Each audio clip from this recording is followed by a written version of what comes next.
Hello दोस्तों, आज अपन पढ़ेंगे कन्नौज का त्रिपक्षीय संघर्ष। दोस्तों, कन्नौज के त्रिपक्षीय संघर्ष में से एक क्वेश्चन आता ही आता है दोस्तों, प्रतिहारों से रिलेटेड। तो आज अपन उनके बारे में पढ़ेंगे दोस्तों, जो परीक्षाओं के लिए बहुत ही महत्वपूर्ण है ना। तो बिना समय गंवाए चलते हैं।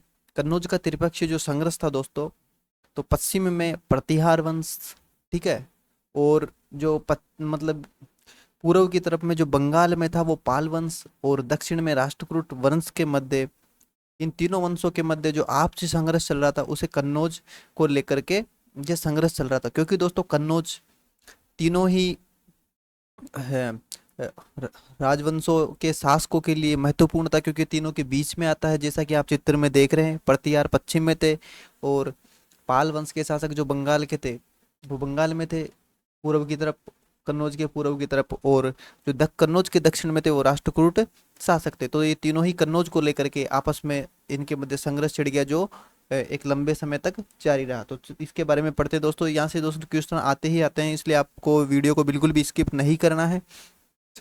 और अगर आप हमारे चैनल पर नए हो तो वीडियो को लाइक करें, सब्सक्राइब करें, शेयर तो करना ही करना है अपने उन मित्रों के लिए जो प्रतियोगी परीक्षाओं की तैयारी कर रहे हैं। चलते दोस्तों बिना समय गंवाए, कन्नौज के त्रिपक्षीय संघर्ष की जो जानकारी मिलती है ना भाई, ये इतने दिनों तक चला, किन किन के मध्य हुआ, इससे रिलेटेड जो जानकारी मिलती है वो कहाँ से मिलती है।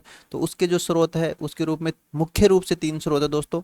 सज्जन ताम्रपत्र, अमोघ वर्ष प्रथम का ताम्रपत्र है ये, सज्जन ताम्रपत्र। इसके अंदर भी कन्नौज के त्रिपक्षीय संघर्ष की जानकारी मिलती है। राघनपुर अभिलेख, राघनपुर अभिलेख, इसमें भी कन्नौज के त्रिपक्षीय संघर्ष की जानकारी मिलती है। वाणी अभिलेख, इसमें भी कन्नौज के त्रिपक्षीय संघर्ष की जानकारी मिलती है। हो सकता है दोस्तों RS प्री के अंदर क्वेश्चनों का लेवल थोड़ा हाई हो जाए, तो इस टाइप से हो सकता है कि ये तीनों ऑप्शन दे दे और एक ऑप्शन और दे दे चौथा, और पूछ ले कि त्रिपक्षीय संघर्ष की जानकारी नहीं मिलती है, या कौन से ग्रंथ में या कौन से अभिलेख में नहीं मिलती है। तो दोस्तों ये तीनों में मिलती है, आपको ये पता होना चाहिए। इसके साथ ही जो त्रिपक्षीय संघर्ष था दोस्तों, इसका समय कब से कब तक था।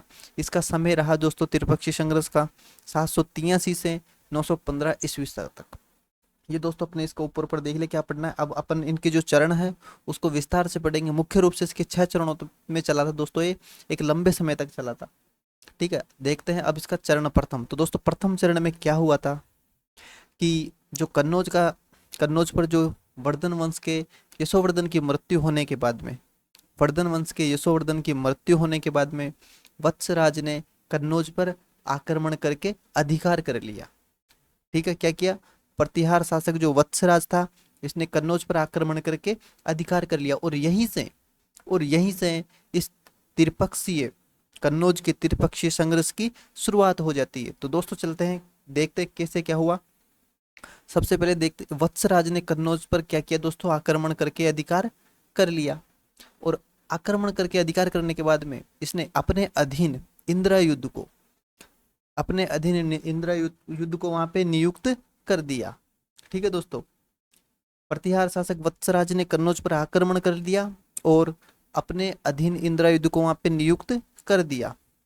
उसके बाद जो पाल शासक धर्मपाल था, उसने कन्नौज पर यानी कि वत्सराज पर आक्रमण किया और पराजित हो गया, इसलिए वापस वहीं पे चला गया। कहाँ पे, बंगाल। ठीक है, आक्रमण किया और वापस चला गया। ठीक है दोस्तों, धर्मपाल ने वत्सराज पर आक्रमण किया और ये पराजित हो गया। कौन, धर्मपाल। उसके बाद में जो राष्ट्रकूट शासक ध्रुव था, उसने वत्सराज पर आक्रमण करके उसको हरा दिया। किसको हरा दिया, वत्सराज को। तो अब कन्नौज पर किसका अधिकार हो गया, अब कन्नौज पर अधिकार हो गया ध्रुव का, यानी कि राष्ट्रकूट वंश का। तो यहाँ पे एक चरण खत्म होता है, पहले चरण में इतना हुआ। तो अब कन्नौज पर किसका अधिकार है, ध्रुव का। नेक्स्ट चलते हैं दूसरा चरण। ध्रुव ने वत्सराज को हरा दिया। अब दूसरा चरण, तो दूसरा चरण में दोस्तों आपको पता है कि कन्नौज पर किसका अधिकार है, अभी ध्रुव का। ठीक है, ध्रुव का अधिकार है। अब ध्रुव वहां से क्या वापस दक्षिण में आ जाता है, कन्नौज को छोड़ के कहाँ जाता है, दक्षिण में आ जाता है। तो जैसे ही ध्रुव दक्षिण में जाता है, तो धर्मपाल ने कन्नौज पर क्या करता है, आक्रमण करता है और अधिकार कर लेता है। क्या करता है, आक्रमण करता है और अधिकार कर लेता है, और अपने अधीन चक्रा युद्ध को शासक बनाता। दोस्तों प्रतिहार वत्सराज ने इंदिरा युद्ध को बनाया था और धर्मपाल ने चक्रा युद्ध को शासक बना दिया। ठीक है। अब उसके बाद चलते तीसरे चरण की ओर। अब तीसरे चरण में कन्नौज पर किसका अधिकार हो गया दोस्तों? अभी धर्मपाल का, यानी कि पाल वंश के धर्मपाल का। और चकरा युद्ध को वहां पे क्या कर रखा है? नियुक्त कर रखा है। ठीक है। अब तीसरे चरण में नागवट ने धर्मपाल पर आक्रमण किया। प्रतिहार के वंश के नागवट द्वितीय ने क्या किया? धर्मपाल पर आक्रमण किया। और अब किसका अधिकार हो गया? अब अधिकार हो गया नागवट द्वितीय का। दोस्तों लास्ट में इसकी समरी भी बताऊंगा आपको 5 लाइन के अंदर। पूरा मैंने एक्सप्लेन कर दी, यहाँ मैंने आपको समझाने के लिए किया है कि कैसे क्या हुआ। ठीक है। तो अब यहाँ पे कन्नौज में धर्मपाल का शासन था। तो उस पर अब प्रतिहार शासक नागवट द्वितीय ने आक्रमण करके अधिकार कर लिया। पाल शासक वापस पहुंच जाएगा बंगाल में। अब उसके बाद नागवट द्वितीय ने धर्मपाल को पराजित कर दिया और कन्नौज का शासक पुनः किसको बना दिया? इंदिरायुध को। यानी कि जो प्रथम चरण में वत्सराज ने किया था प्रतिहार के ने, वही तीसरे चरण में नागवट द्वितीय ने किया। ठीक है।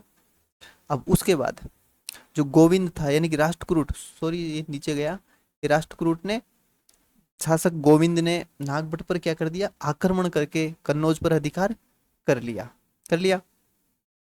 नागवट को पराजित करके कन्नौज पर अधिकार कर लिया। तो अभी अधिकार हो गया है दोस्तों कन्नौज पर राष्ट्रकूट शासकों का। ठीक है। अब चौथे चरण में क्या हुआ?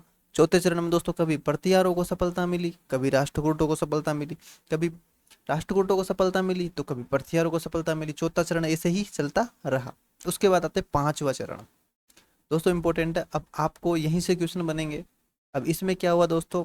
जो प्रतिहार शासक था रामभद्र था, पाल शासक देवपाल था, और कन्नौज कन्नौज पर किसका अधिकार था दोस्तों? राष्ट्रकूट शासक का। और अब राष्ट्रकूट में कौन था अब यहाँ पे शासक? अमोघवर्ष। कौन था? अमोघवर्ष। तो क्या होता क्या है दोस्तों कि जो रामभद्र था वो अयोग्य था। रामभद्र क्या था? अयोग्य था। इसलिए उसे ज्यादा मतलब लड़ाई वगैरह लड़ी नहीं, और उसको राज्य से ज्यादा लेना देना था नहीं, अपने आप में मस्त रहता था। इसलिए वो क्या था? अयोग्य था। तो उसने कन्नौज की ओर ज्यादा ध्यान नहीं दिया। इसके अलावा जो दक्षिण में राष्ट्रकूट वंश का जो अमोघ वर्ष था, वो क्या हुआ? अपने ही राज्य की समस्या में उलझ गया। अपने ही राज्य की समस्या में उलझ गया। तो अब ये दोनों तो कन्नौज पर से अपना ध्यान हटा लिया इन्होंने। अब बच गया बंगाल का पाल शासक देवपाल। अब इन दोनों का फायदा उठा करके बंगाल शासक देवपाल ने क्या किया? कन्नौज पर आक्रमण कर दिया। क्या किया? कन्नौज पर आक्रमण कर और उस पर अधिकार कर लिया, और उत्तर भारत में अपने राज्य का विस्तार किया। किसने? देवपाल ने। ठीक है। 5वें चरण में कन्नौज पर किसका अधिकार है? देवपाल का। अब चलते छठे चरण में। तो दोस्तों 5वें चरण में कन्नौज पर अभी किसका अधिकार है? देवपाल का। लेकिन छठे चरण में जो प्रतिहार वंश था, प्रतिहार वंश के शासक मिहिर भोज और महेंद्रपाल, ये दोनों शासक बहुत ही महान शासक थे। इन्होंने क्या किया? पाल शासक देवपाल वगैरह और जो भी उनके आगे बढ़ने वाले पीढ़ी के शासक थे उनको हरा करके, और राष्ट्रकूट शासकों को हरा करके कन्नौज पर अधिकार कर लिया। किसने? मिहिर भोज एवं महेंद्र पाल ने। यानी कि कुल मिलाकर के प्रतिहारों ने शुरुआत करी थी इसकी, और प्रतिहारों ने इस पर अधिकार कर लिया। वत्सराज ने शुरुआत करी थी, और मिहिर भोज और महेंद्र पाल ने लास्ट में इसको प्राप्त कर लिया कन्नौज को। तो यही कन्नौज का वो त्रिपक्षीय संघर्ष था दोस्तों। अब इसके साथ इसको दोबारा से एक्सप्लेन करते हैं कि अपन ने क्या पढ़ा। तो दोस्तों प्रथम चरण में क्या हुआ? वत्सराज प्रतिहार ने कन्नौज पर अधिकार किया। क्या किया? और इंद्रयुद्ध को शासक बना दिया। ठीक है। तो भैया उधर से धर्मपाल जी ने वत्सराज पर आक्रमण किया, लेकिन हार गया, वापस चला गया। उसके बाद जो राष्ट्रकूट शासक था ध्रुव, उसने वत्सराज को हराया। प्रथम चरण में क्या हुआ? राष्ट्रकूट शासक ध्रुव ने वत्सराज को हराया। तो अब किसका अधिकार हो गया? ध्रुव का। चलते दूसरे चरण में दोस्तों राष्ट्रकूट शासक क्या, ये जो ध्रुव था ना, वापस दक्षिण में चला गया। तो इसका मौका उठा करके धर्मपाल ने कन्नौज पर अधिकार कर लिया। बंगाल के पाल वंश के धर्मपाल ने कन्नौज पर अधिकार कर लिया और वापस से अपने अधीन चक्रयुध को शासक बना दिया। चलते तीसरा चरण था प्रतिहार नागभट्ट द्वितीय ने धर्मपाल को पराजित किया। प्रतिहार नागभट्ट द्वितीय ने क्या किया? धर्मपाल को पराजित किया।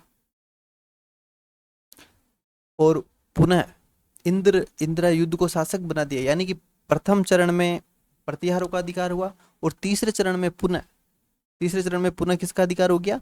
प्रतिहारों का ही हो गया। और द्वितीय चरण में किसका हुआ था? पाल शासकों का। ठीक है, प्रतिहार, फिर पाल, फिर प्रतिहार।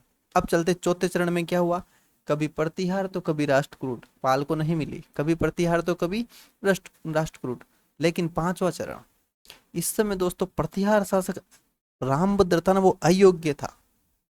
ठीक है, इसलिए प्रतिहारों ने ज्यादा ध्यान नहीं दिया। और दक्षिण का जो राष्ट्रकूट था शासक अमोघ वर्ष, वो अपने ही राज्य की समस्या में उलझ गया। इसलिए अब बंगाल के शासक देवपाल को अच्छा मौका मिला और उसने कन्नौज पर आक्रमण कर उस पर अधिकार कर लिया, है ना, और अपने राज्य का उत्तर भारत में विस्तार किया उसने। फिर आता छठा चरण। छठे चरण में क्या हुआ दोस्तों? मिहिर भोज व महेंद्रपाल ने राष्ट्रकूटों को पराजित कर कन्नौज पर अधिकार कर लिया। इन राष्ट्रकूटों को भी पराजित किया और पाल शासकों को भी पराजित किया। और लास्ट में किसका अधिकार हो गया? प्रतिहारों का। तो यही दोस्तों कन्नौज का त्रिपक्षीय संघर्ष था। इसमें यही पूछा जा सकता है कि इस शासक ने इसको हराया और इस शासक ने इसको हराया, और इसने इसको नियुक्त किया, इसने इसको। तो सबसे पहले वत्सराज ने किसको हराया? वत्सराज ने हराया धर्मपाल को। ठीक है, धर्मपाल को हराया। और राष्ट्रकूट ने, ध्रुव ने वत्सराज को हरा दिया। बस इतना ही है। वत्सराज ने धर्मपाल को हराया, तो फिर वत्सराज को किसने हरा दिया? ध्रुव ने। ठीक है, दूसरे चरण में भी धर्मपाल का हो गया, यहाँ हराने का कुछ भी नहीं है। और जो वत्सराज था उसने इंद्रयुद्ध को बनाया था, यानी कि प्रतिहारों ने इंद्रयुद्ध को बनाया था और पाल शासकों ने चक्रायुद्ध को बनाया था। उसके बाद में तृतीय में प्रतिहार शासक नागभट्ट ने धर्मपाल को पराजित कर इंद्रयुद्ध को शासक बना दिया। चौथा चरण में कभी प्रतिहार कभी राष्ट्रकूट। पांचवें चरण में प्रतिहार रामभद्र अयोग्य था और दक्षिण का जो राष्ट्रकूट था वो भी अपनी समस्या में उलझ गया। इसलिए पाल शासक देवपाल ने इसका फायदा उठा करके अधिकार करके और अपना विस्तार किया उत्तर भारत में। और छठे चरण में पुनः प्रतिहारों में, मतलब बीच में रामभद्र अयोग्य था, लेकिन बाद में पुनः महान राजा हुए जो मिहिर भोज महेंद्रपाल, उन्होंने राष्ट्रकूटों को साथ ही इन पाल वंशों को पराजित करके कन्नौज पर अधिकार कर लिया। तो दोस्तों ये कन्नौज का संघर्ष समाप्त होता है। यहाँ से जो इंपॉर्टेंट क्वेश्चन बनने होंगे वो आप आसानी से कर लेंगे, बस जो थ्योरी मैंने बताई है उसको अच्छे तरीके से पढ़ लेना, ज़्यादा कुछ भी नहीं है। ठीक है दोस्तों, और अभी तक आपने हमारे चैनल को सब्सक्राइब नहीं किया तो चैनल को सब्सक्राइब जरूर करें, वीडियो को लाइक करें, शेयर करें। दोस्तों सारे क्वेश्चन यहीं से बनने हैं। अगर आप कहीं से भी पढ़ रहे हो, आप यहाँ से इन क्वेश्चनों को जरूर कर ले, और बाकी जैसे आप पढ़ रहे हैं वैसे पढ़ते रहे, हमें कोई दिक्कत नहीं है, लेकिन इन क्वेश्चनों को जरूर करें दोस्तों। ये क्वेश्चन आपके लिए रामबाण सिद्ध होंगे। और वीडियो को लाइक करें, चैनल को सब्सक्राइब करें और हमारे साथ बने रहे। मिलते हैं दोस्तों नेक्स्ट वीडियो में।